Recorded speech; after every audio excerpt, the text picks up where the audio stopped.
The Dominion had ruled the stars for 12,000 years. Their empire stretched across 1,000 worlds, and no species had ever challenged their power. Their plasma weapons could melt through the strongest metals in seconds. Their ships were the largest and most advanced in the galaxy. When they found a new species, that species had two choices. They could surrender and become slaves, or they could die. They had never lost a battle. They believed they never would. Humanity had only discovered faster than light travel 18 months ago. Before that, humans had looked up at the stars and dreamed of exploring them. Now they were finally ready to leave their home and find new worlds to live on. The colony ship Endeavour was humanity's first great step into the unknown. It carried 3,000 people in frozen sleep, all of them hopping to wake up on a new world around a distant star. The ship was not built for war. It was built for hope. Captain Daniel Cole stood on the bridge and watched the stars through the main window. He was 52 years old, with gray hair and tired eyes that had seen too much. He had spent 30 years in the Earth Navy before taking this mission. His wife had died 5 years ago, and his daughter Emma was back on Earth, waiting for news that might never come. Cole had accepted this mission because he believed in humanity's future. He believed that his species deserved a place among the stars. He did not know that he was about to face the greatest test of his life. Lieutenant Grace Murphy sat at the weapons console. She was young, only 28, with red hair and freckles across her nose. She had graduated top of her class at the academy, but she had never seen real combat. She hoped she never would. The sensor alarm cut through the quiet of the bridge like a knife. Grace looked at her screen and felt her blood turn cold. 17 ships had just appeared out of nowhere, dropping out of faster-than-light travel directly in front of the Endeavour. They were huge, each one bigger than anything humanity had ever built. Their hulls glowed with strange energy, and their weapons were already pointed at the colony ship. Captain Grace said, trying to keep her voice steady, "We have contact. 17 ships, all of them armed. They are blocking our path." Cole walked to the tactical display and studied the enemy formation. His face showed no fear, but inside his heart was pounding. He had known this day might come. He had prayed it would not come so soon. Commander Bates Santos, the executive officer, joined him at the display. She was a short woman with dark hair and sharp eyes. She had served with Cole for 10 years, and she trusted him with her life. "They are huge," she whispered. "Our weapons cannot even scratch ships that size." "Maybe they come in peace," Cole said, though he did not believe it. The communication screen flickered and an alien face appeared. The creature had scales like a snake, with yellow eyes that held no warmth. Its mouth was lipless, and when it spoke, the translator turned its hissing voice into cold English words. "Primitive vessel, you will surrender immediately. Your species is now property of the Dominion. You will turn off your engines and prepare to be boarded. If you resist, you will be destroyed. You have 60 seconds to comply." Cole felt anger rise in his chest, but he pushed it down. 3,000 innocent people were sleeping in the chambers below. Their lives depended on what he did next. "We are a peaceful expedition," Cole replied carefully. "We carry no hostile intentions. We are simply traveling to a new star system to build a colony. Surely we can discuss this like civilized beings." They made a sound that might have been laughter. "Civilized? You are primitives. You have only just learned to crawl between the stars. The Dominion has ruled this galaxy for 12,000 years. You do not discuss with insects. You crush them or you use them. Those are your only options." Cole looked at Bate. She shook her head slightly. There was no reasoning with these creatures. "What happens if we surrender?" Cole asked, buying time. "Your people will be divided among our colonies. The strong will work in our mines. The weak will serve in other ways. Yours will be claimed for the Dominion. Your species will exist only to serve us. This is the fate of all who enter our space." Slavery, that was what they were offering. a fate worse than death for humanity. In the engine room, Chief Engineer was listening to the conversation through the ship's intercom. He was a big man with rough hands and a genius mind. He had helped design the Endeavor, and he knew every system on the ship. He also knew about the weapon. Earth Command had insisted on installing an experimental weapon on the Endeavor. They called it a. It was different from the plasma weapons that every other species used. Instead of shooting energy, it shot a solid piece of metal using powerful magnets. The metal moved so fast that it carried more destructive power than a small nuclear bomb. That had never been tested in real combat. No one knew if it would actually work against alien ships, but right now, it was humanity's only hope. Opened a channel to the bridge. Captain, the main gun is ready if you need it. Cole heard the words and understood what was offering. One shot, one chance. If it worked, they might survive. If it failed, they would die. But they were going to die anyway if they surrendered to these monsters. How long until we can fire? Cole asked. The capacitors need 2 minutes to reach full charge, Grace replied. Her hands were shaking, but her voice was firm. Cole turned back to the on the screen. We need time to discuss your offer with our people. Surely you can give us a few minutes. The alien's yellow eyes narrowed. You are stalling. Why? We are a democratic species. We make decisions together. Please, just a few minutes.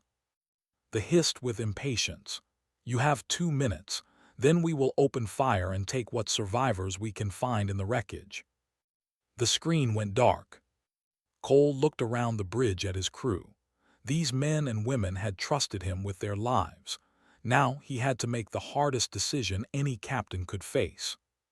Grace, he said quietly, target the lead ship, the big one in the center of their formation. Grace's fingers moved across her console. Target locked, capacitors at 60%. Bates stepped closer to Cole. Daniel, if this does not work. Then we die free, Cole said. That is better than living as slaves. Our people would rather die on their feet than live on their knees. That is what makes us human. The seconds ticked by slowly. Every person on the bridge held their breath. Capacitors at 90%, Grace announced. 95, full charge.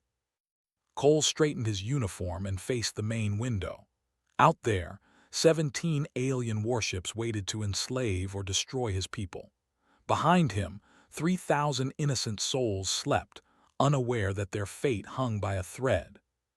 Fire, Captain Daniel Cole said. And with that single word, he changed the history of the galaxy forever. Sub-Admiral watched the human ship from the command deck of his flagship. He had commanded hundreds of these operations during his long career. Primitive species always reacted the same way. They would threaten, they would beg, and then they would surrender. The Dominion's plasma shields could stop any weapon in the galaxy. Nothing could hurt his ships. Felt bored. He wanted this to be over so he could return to more important matters. The humans are powering some kind of weapon, his sensor officer reported. Waved his clawed hand dismissively. Let them try. Perhaps watching their weapons fail will help them understand how hopeless their situation is. On the Endeavor, Lieutenant Grace Murphy watched the power readings climb. There was drawing enormous amounts of energy from the ship's reactor. The lights flickered throughout the vessel as every spare bit of power fed into the weapon. Her targeting computer showed a perfect lock on the flagship. The ship was 4,000 kilometers away, close enough that she could not miss. But distance was not the question. The question was whether they could actually damage an alien warship. Full charge achieved, Grace announced. Her heart was beating so fast she thought it might burst. Captain Cole stood perfectly still. In this moment, the fate of humanity rested on his shoulders. If they failed, they would destroy them. Even worse, they would go to Earth and enslave every man, woman, and child on the planet. Cole thought of his daughter Emma. He thought of the billions of people back home who did not even know that aliens existed. He thought of every human being who had ever dreamed of reaching the stars. "Fire," he said. Grace pressed the firing button. The discharged with a sound like thunder. Deep inside the weapon, powerful electromagnets accelerated a tungsten slug to incredible speed.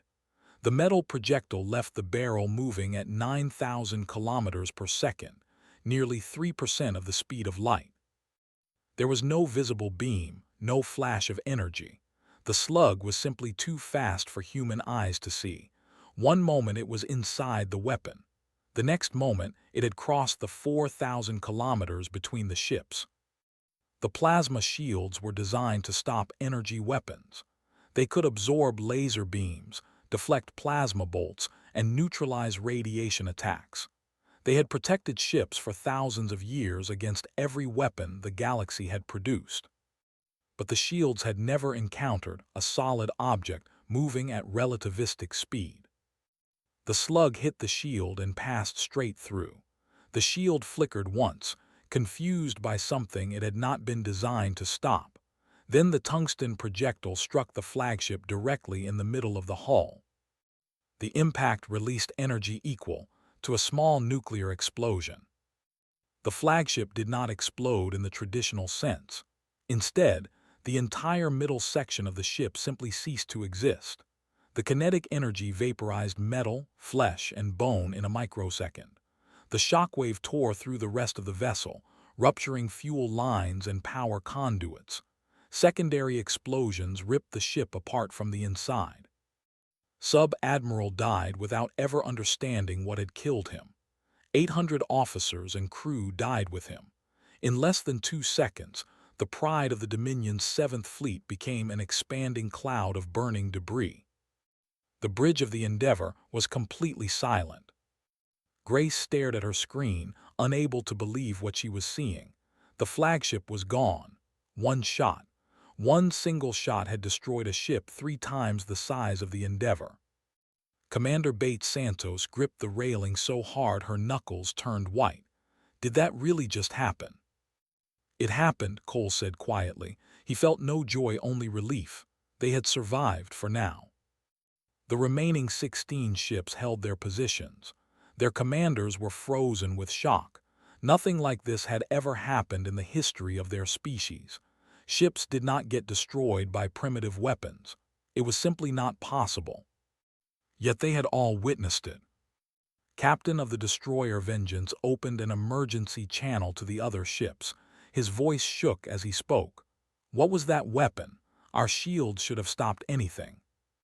It was not an energy weapon, another captain replied. Our sensors detected a solid projectile. They shot a piece of metal at us. Metal? That is impossible. No civilized species uses kinetic weapons. They are primitive and inefficient. Apparently, the humans did not get that message. On the Endeavour, Grace was already cycling for another shot. The capacitors would need 2 more minutes to recharge, but they did not know that. Cole saw an opportunity. Open a channel to the enemy fleet. The communication screen flickered, showing a much less confident officer.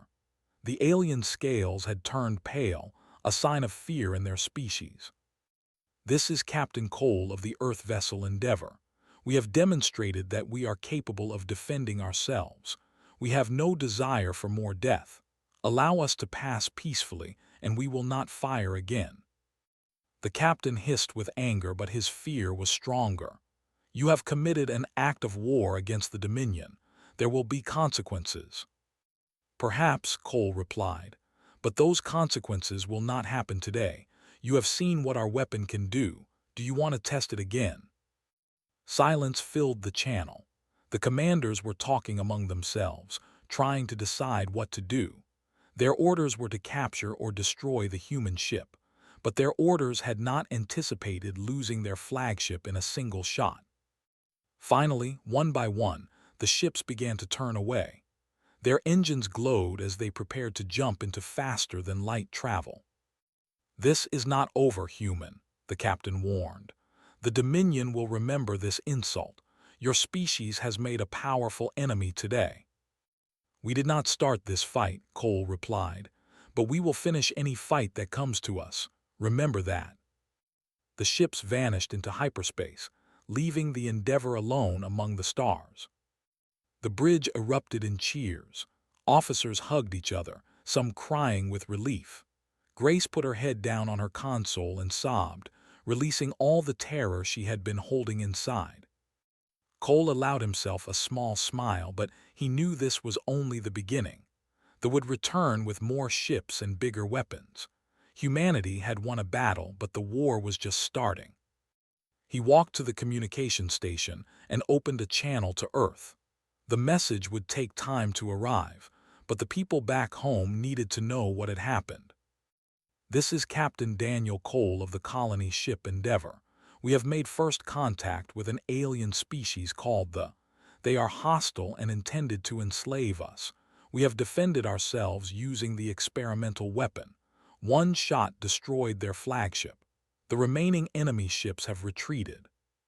He paused, choosing his next words carefully. "Earth Command should know that we are no longer alone in the universe, and our neighbors are not friendly. We need to prepare for war. They will come for Earth eventually. We must be ready when they do." Cole ended the transmission and looked out at the stars. Somewhere out there, they were already planning their revenge. Somewhere out there, other alien species were hearing rumors of what had happened today. A primitive species had destroyed a Dominion flagship with a single shot from an unknown weapon. The galaxy would never be the same. In the engine room, sat down heavily on a metal crate. His hands were still shaking.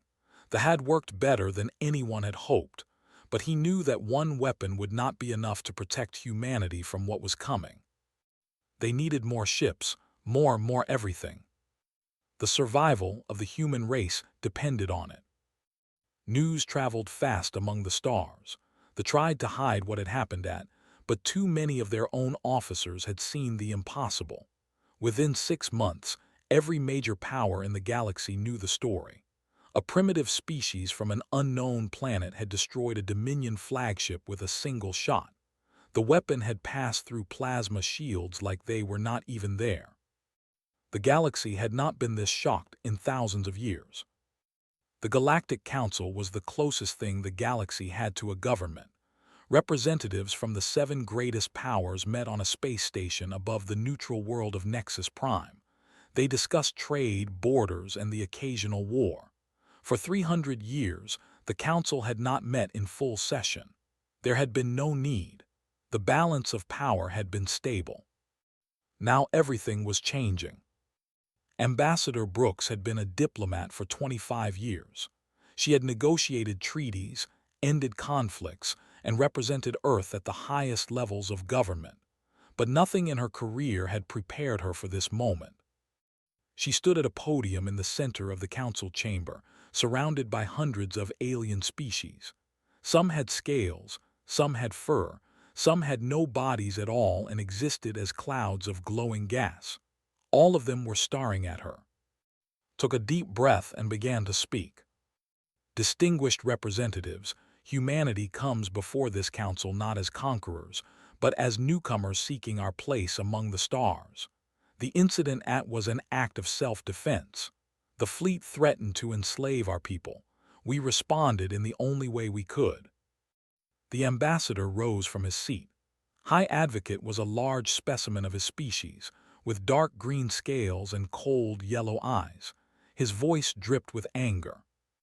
"Self-defense. You destroyed a diplomatic vessel and murdered 800 innocent. This was an act of unprovoked aggression." Kept her voice calm. "Your fleet demanded our surrender. They promised to enslave our people and conquer our. We have recordings of the entire conversation. I would be happy to share them with the council." Murmurs spread through the chamber. The translator systems hummed as hundreds of species discussed what they were hearing. The representative raised one of his 4 arms for silence. Elder was ancient even by the standards of his long-lived species. He had witnessed the rise and fall of empires. When he spoke, others listened. "The human weapon," said slowly, "it does not use plasma." No, Elder confirmed. It is called a. It uses electromagnetic force to launch solid projectiles at extreme speeds. The technology is actually quite simple. Kinetic weapons, mused. We abandoned such primitive methods eons ago. They were considered inefficient compared to plasma technology. With respect, Elder, it seems that decision may have been premature.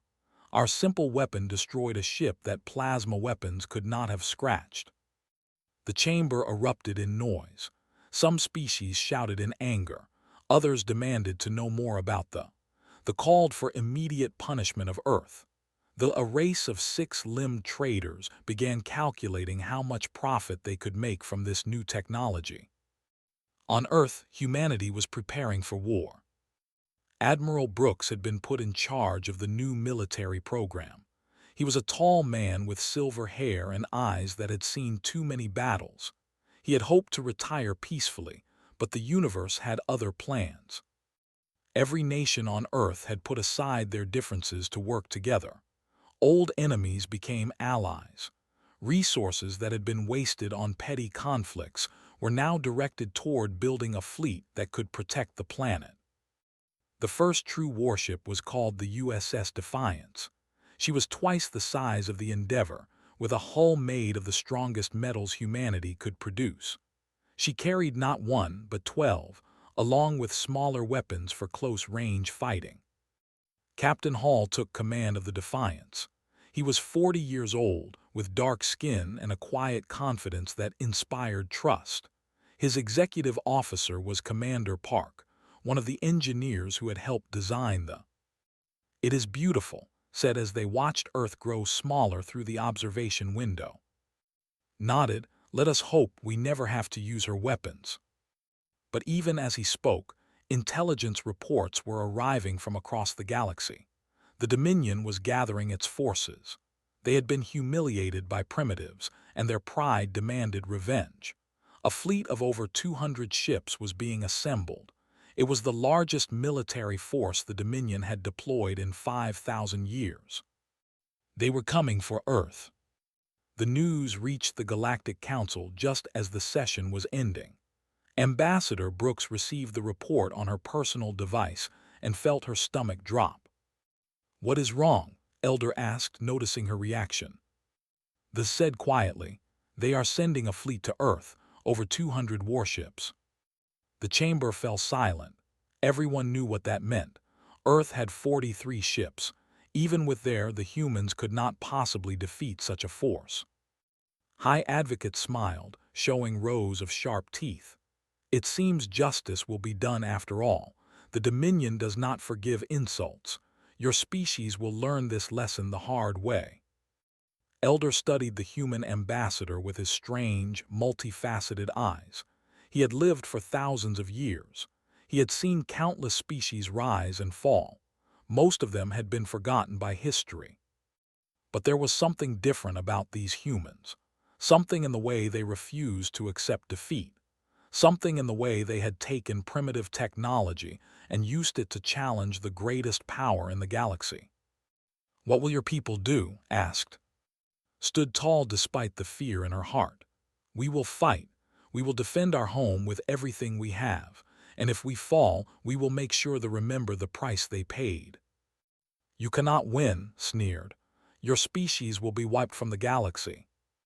"Perhaps," replied, "but we will not go quietly.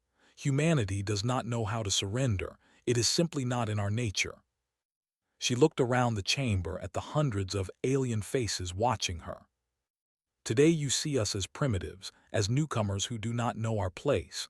But remember what happened at. Remember that one human ship destroyed a flagship with a single shot. And ask yourselves what will happen when we have 100 ships, 1,000 ships. What will happen when humanity truly learns to fight among the stars?" The chamber was silent. No one had an answer. Back on Earth, the shipyards worked day and night. 18 more warships were being rushed to completion. They would not be ready in time to join the initial defense, but they might be ready to reinforce the fleet if the battle lasted long enough. Captain Daniel Cole, now promoted to admiral, watched the construction from the observation deck of the orbital station. His daughter Emma stood beside him, now a lieutenant in the Earth Navy. "Are you afraid?" Emma asked. Cole considered the question carefully. "Yes, I would be a fool not to be afraid. They are coming with enough ships to destroy us 10 times over." "Then how can we win?" Cole put his hand on his daughter's shoulder. "We have something they do not have. We have everything to lose. Earth is our only home. Our families, our history, our entire species exists on that one planet. We cannot retreat. We cannot surrender. We can only fight until we win or until we are all dead." He turned to face her. "That desperation makes us dangerous. The fight for pride and power. We fight for survival. Never underestimate what humans can do when our backs are against the wall." In the distance, the Defiance completed its final tests. 11 more warships floated nearby, their gleaming in the starlight. They were humanity's first line of defense. Soon, they would be tested in the fire of battle. The galaxy held its breath and waited. The Armada arrived on a clear July morning. 237 warships dropped out of faster-than-light travel in a formation that blocked out the stars. They ranged from fast destroyers to the massive dreadnought Eternal Dominion, the personal flagship of Grand Admiral himself. Earth's defense fleet numbered 43 vessels. They waited near Mars, arranged in a defensive formation that protected the path to Earth. Grand Admiral studied the human fleet with cold satisfaction. He had commanded forces for 200 years. He had conquered dozens of species. This would be his greatest victory. The Dominion had learned from the defeat at. Every ship in his fleet now carried special armor beneath their plasma shields, thick plates of hardened metal designed to stop solid projectiles. The humans would find their primitive weapons useless against this new defense. Opened a channel to the human fleet. "Primitive creatures, you have one chance to surrender. Give up your weapons and submit to the Dominion. Your planet will be spared total destruction. Some of your people may even survive as slaves." Admiral Daniel Cole received the message on the bridge of the Defiance. He was 60 years old now, with more gray in his hair and more weight on his shoulders. Behind him stood his daughter Emma, now a full lieutenant. "Surrender is not an option," Cole replied calmly. "Earth is our home. We will defend it until our last ship is destroyed and our last sailor is dead." Laughed a harsh sound like grinding rocks. "Then you will die. All ships attack formation. Destroy the human fleet." The Armada surged forward, their plasma weapons charging with deadly energy. Cole turned to his tactical officer. "All ships, execute Operation Sledgehammer." The human fleet did something unexpected. Instead of staying back to use their long range, they charged directly at the enemy. 43 ships against 237, racing toward certain death. Was confused. The humans should be trying to maintain distance, using their kinetic weapons from far away. Why were they closing the gap? Then he saw the blue glow surrounding the human ships. The humans had developed plasma shields, not the same as shields, but shields designed specifically to stop energy weapons. They had taken alien technology and adapted it for their own use in just 18 months. The first plasma bolt struck the human ships and splashed harmlessly against their new shields. "Impossible," whispered. "How did they learn to build shields so quickly?" The human fleet kept charging. At 2,000 kilometers, they opened fire. 43 ships carrying an average of 10 each. Over 400 tungsten slugs screamed across the void at nearly the speed of light. The kinetic armor did its job, stopping some projectiles and slowing others. But the armor was not perfect. Dozens of slugs punched through and found their targets. 26 ships died in the first exchange. The battle became chaos. Human ships dove into the formation like wolves among sheep. They were smaller and faster than the enemy ships, able to turn and dodge while they struggled to track them.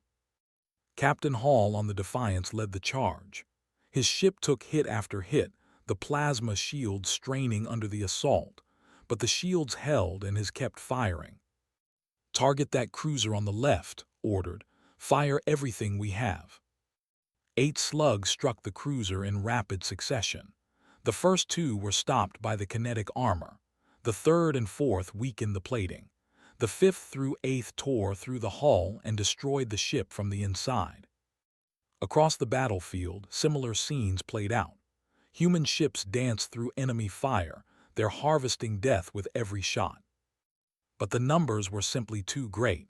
For every ship destroyed, 3 more took its place. Human ships began to fall. The destroyer Relentless found herself surrounded by 4 enemy cruisers. Commander Jake knew he was going to die, but he refused to die alone. He ordered full speed ahead, passing so close to one cruiser that their hulls nearly touched. At that range, his could not miss. 3 cruisers died before the Relentless was finally overwhelmed by plasma fire. In his last moments, turned his crippled ship toward the 4th cruiser and rammed it at full speed. Both ships exploded together. The frigate Liberty lost all her weapons in a close-range exchange. Rather than retreat, her captain drove the ship directly into a destroyer, saving the damaged carrier Hope from destruction. For 3 terrible hours the battle raged. The human fleet was pushed back toward Earth, losing ships one by one. But for every human vessel destroyed, 5 or 6 ships died. Watched from the Eternal Dominion with growing frustration. He was winning, but the cost was far higher than he had expected. Over 100 ships lost to these primitives. His officers were starting to panic. "Grand Admiral," his censor officer reported, "new contacts emerging from behind the planet's moon." 18 fresh human ships burst from their hiding spot behind Luna. At their head was the battleship Endeavour II, commanded by Admiral Cole himself. He had transferred his flag to lead the reserve force personally. The new ship struck the flank like a hammer, fresh tore into ships that were already damaged from hours of fighting. The formation began to crack. "Hold formation," screamed. "We still outnumber them, hold formation." But his captains were no longer listening. They had been told that kinetic weapons were primitive and ineffective. They had been told that the new armor would protect them. They had been told that victory was certain. They had been lied to. The Endeavour II came straight for the Eternal Dominion. Ordered all weapons to focus on the human flagship, but the smaller human ships threw themselves in the way, absorbing fire meant for their admiral. At point-blank range, the Endeavour II fired all 12 at once. The Eternal Dominion was the largest ship in the fleet, protected by the strongest shields and the thickest armor. It did not matter. 12 tungsten slugs struck the ship in a cluster, punching through everything in their path. One slug hit the bridge directly. Grand Admiral died instantly, along with his entire command staff. Without their leader, the remaining ships broke and ran. One by one, they jumped into faster-than-light travel and fled the Sol system. In less than an hour, the mighty armada had become a scattered mob of survivors. The Battle of Sol was over. Of the 61 human ships that had fought, only 29 remained capable of movement. 8,000 human sailors had died. The debris of human and alien ships filled the space between Mars and Earth. Admiral Cole stood on the bridge of the Endeavour II and stared at the destruction. His face was wet with tears. So many good people had given their lives today. So many families would receive terrible news in the coming days. But they had won. Against impossible odds, against an enemy that outnumbered them almost 6-1, humanity had defended its home. Emma appeared at his side. She had a cut on her forehead and burns on her hands, but she was alive. "We did it," she whispered. Cole nodded slowly. "We did, but at such a cost." Across the solar system, rescue ships were already launching. They would search the debris for survivors, for anyone who might still be alive in a damaged escape pod or a broken hull section. On Earth, billions of people watched the news in stunned silence. They had known the fleet was fighting for their lives, but most had expected to hear that Earth had fallen. Instead, they learned that humanity had achieved the impossible. The Dominion, the greatest power in the galaxy, had been defeated by a species that had only discovered space travel 2 years ago. The galaxy would never look at humanity the same way again. The news of the Battle of Saul spread across the galaxy like wildfire. The Dominion, rulers of 1,000 worlds for 12,000 years, had been defeated by primitives. The greatest fleet they had assembled in 5,000 years had been broken by a species that had only learned to travel between stars 2 years ago. Everything changed. Within weeks, the species enslaved by them began to revolt. They had been slaves for 3,000 years, working in mines and factories across space. They had always believed that resistance was impossible. Now they knew better. Using simple mass drivers based on the human design, they seized control of the garrison, reduced by losses at Saul, could not stop them. The rose next, then the species that had accepted slavery as their fate suddenly found hope. If humans could defeat the Dominion, perhaps they could too. The Empire began to crumble from within. The Galactic Council met again, and this time the balance of power had completely shifted. The delegation sat in silence, humiliated and afraid. Their threats meant nothing anymore. Everyone had seen what happened to their mighty fleet. Ambassador Brooks stood at the podium once more, but she was no longer representing a primitive newcomer. She spoke for the species that had done what no one else could. Humanity did not seek this war, she said, her voice clear and strong. We wanted only to explore, to learn, to find our place among the stars. But when we faced extinction, we defended ourselves with everything we had. We will always do so. She paused and looked around the chamber. But we also offer friendship to any who want it. The technology that allowed us to survive, we will share freely with any species that commits to peaceful coexistence. We do not want to replace one empire with another. We want something better. We want a galaxy where species work together, where strength is used to protect rather than to conquer. The elder rose slowly. His ancient body creaked with the movement, but his eyes were bright with interest. In 100,000 years, he said, we have watched empires rise and fall. We have seen stars born and die. We believed we had witnessed everything the universe could offer. He made a sound that the translator interpreted as quiet laughter.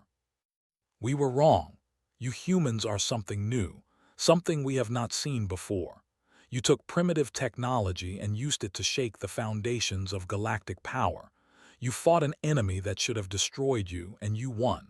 Perhaps you are exactly what this stagnant galaxy needs. He turned to address the full chamber. The consensus formally recognizes the United Earth government as a major galactic power. We propose an alliance, not of domination, but of cooperation. Let any who wish to join us step forward. One by one, representatives rose from their seats. The always eager for new trade opportunities. An insect species that valued strength and courage. The crystalline collective, beings made of living stone who had long opposed expansion. Even some colony worlds joined, eager to escape the crumbling empire. By the end of the session, 47 species had pledged support for a new galactic alliance. Humanity, the youngest spacefaring civilization in the galaxy, would be at its heart. 5 years passed. Admiral Daniel Cole stood on the observation deck of Gateway Prime, the largest space station humanity had ever built. Ships from a dozen different species came and went through its docking bays. Traders, diplomats, scientists, and tourists from across the galaxy mingled in its corridors. His daughter Emma stood beside him, now a captain with her own ship. "Do you ever think about that first shot?" she asked. "The one that started all of this?" Cole smiled, remembering that desperate moment on the bridge of the original Endeavor. He had been so afraid, so uncertain. He had ordered Grace Murphy to fire a weapon they barely understood at an enemy that seemed unbeatable. "Every day," he admitted, "I think about how close we came to losing everything, how one moment of courage changed the fate of our entire species." "Courage," Emma repeated. "Is that what it was?" "Partly," Cole said. "Partly desperation. Partly pure stubbornness, the refusal to give up even when everything seemed lost. But mostly I think it was hope. Hope that we could be more than victims. Hope that we deserved our place among the stars." He put his arm around his daughter as they watched a human cruiser escort a freighter safely through the shipping lanes. "That is what humanity brought to the galaxy, Emma, not just new weapons. We brought hope. We showed everyone that the way things are is not the way they have to be. We proved that even the most powerful empires can fall and that even the smallest species can rise." Emma leaned against her father's shoulder. "What happens now?" Cole looked out at the stars. The galaxy was vast, full of wonders waiting to be discovered and dangers waiting to be faced. Somewhere out there, new challenges were forming. New enemies were watching. New opportunities were calling. "Now we keep going," he said. "We explore, we learn, we grow stronger. We make friends and face enemies. We build something that will last for thousands of years, not through conquest but through cooperation." He smiled. "And if anyone threatens us again, we remind them what happened to the last fleet that came for Earth." In the chamber where the Galactic Council met, a new plaque had been installed above the main entrance. It bore a simple message in 100 different languages. "In unity, strength; in cooperation, peace; in hope, the future." Beneath those words was a smaller inscription, added at Elder's suggestion. "Remember, remember Saul. Remember what one shot can change." The galaxy had shuddered when humans revealed there. Now the galaxy was learning to walk beside them into a future that neither humans nor aliens could have imagined alone. There would be more battles ahead, more sacrifices, more moments when everything seemed lost. But humanity had proven something important at and Saul. They had proven that courage and determination could overcome any odds. They had proven that refusing to surrender was the first step toward victory. They had proven that hope was the most powerful weapon of all. And somewhere, in every corner of the galaxy, other species were learning that lesson. The age of empires was ending. The age of cooperation was beginning. And humanity would be there to see it through. The stars were no longer something to fear. They were something to embrace. They were home. The end.